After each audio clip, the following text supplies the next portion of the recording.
बच्चों, हमने भाग 1 में समानाधिकरण समुच्चय बोधक अव्यय और व्यधिकरण समुच्चय बोधक अव्यय के पहचान चिन्ह पढ़े हैं। तो आज हम यहाँ पे समुच्चय बोधक अव्यय के सही प्रयोग वाले पहले वाक्य पढ़ते हैं। आपने स्नान किया और नहीं। तो आपने स्नान किया या नहीं, ये सही वाक्य। मैं इंतजार में था क्योंकि आप आए तो चाय पी जाए। मैं इंतजार में था कि आप आए तो चाय पी जाए। तो अब समुच्चय बोधक अव्यय की परिभाषा लिखिए। तो इसकी परिभाषा क्या आएगी? दो शब्दों, वाक्यांशों और उपवाक्यों को जोड़ने वाले शब्दों को समुच्चय बोधक अव्यय कहते हैं। समुच्चय बोधक अव्यय के प्रकार कितने हैं? 2 है प्रकार, समानाधिकरण समुच्चय बोधक अव्यय और व्यधिकरण समुच्चय बोधक अव्यय। तो अब हम समानाधिकरण समुच्चय बोधक अव्यय की परिभाषा पढ़ते हैं। समानाधिकरण समुच्चय बोधक जो समुच्चय बोधक समान स्थिति वाले पदों, वाक्यों या उपवाक्यों को एक दूसरे से जोड़ते हैं उसे समानाधिकरण समुच्चय बोधक अव्यय कहते हैं। जैसे राधा और गीता बहनें हैं और जो वह पढ़ने में तेज है इसलिए सदैव कक्षा में प्रथम आती है। तो ये दोनों, वह पढ़ने में तेज है स्वतंत्र उपवाक्य, सदैव क्या है? इस सदैव कक्षा में प्रथम आती है, ये भी स्वतंत्र उपवाक्य है और किसके द्वारा जोड़े गए हैं? इसलिए क्या है?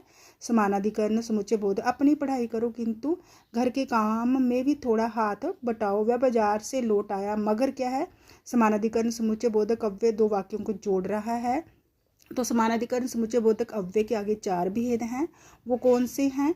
तो संयोजक, विभाजक, विरोध सूचक और परिणाम सूचक। अब हम व्यधिकरण समुच्चय बोधक की परिभाषा पढ़ते हैं। किसी वाक्य के प्रधान उपवाक्यों और आश्रित उपवाक्यों को जोड़ने वाले पद को व्यधिकरण समुच्चय बोधक अव्यय कहते हैं। तो इसके उदाहरण, जल्दी आओ ताकि पानी भर लाएं। जल्दी आओ ताकि पानी भर लाएं।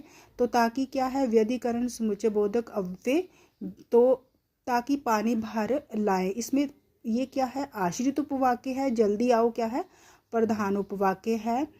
आगे, रुपए नहीं थे इसलिए आटा नहीं खरीदा। रुपए नहीं थे प्रधान उपवाक्य, इसलिए आटा नहीं खरीदा आश्रित उपवाक्य।